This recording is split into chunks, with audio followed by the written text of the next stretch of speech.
qui s'arrête au feu, 6 jeunes hommes âgés de 16 à 22 ans. Ce soir, ils sont de sortie entre amis et regagnent le centre de Paris.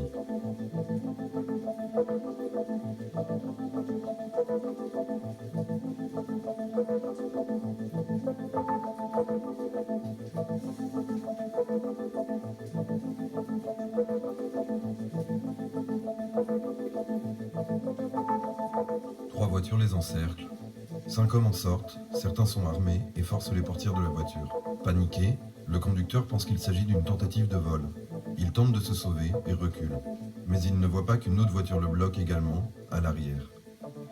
Ces hommes ne sont pas des braqueurs comme le pensent les 6 jeunes, mais des policiers de la brigade anticriminalité. Il les interpelle ainsi pour un vol de sac à main dont il les suspecte sans aucune preuve. Ces policiers interviennent en dehors de tout cadre réglementaire, sans gyrophare ni brassard. Ils ne sont pas identifiables.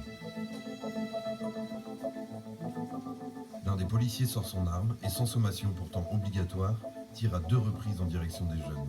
L'une des balles passe à quelques centimètres du conducteur, sa vitre explose.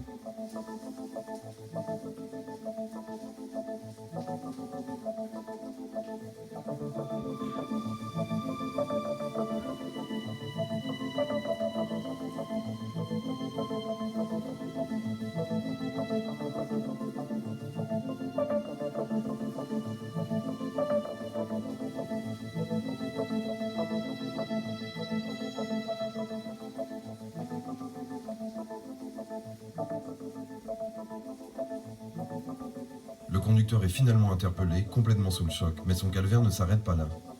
Un policier tente de le faire tomber une première fois, sans succès. Il assène alors un violent coup de pied dans la jambe de celui-ci.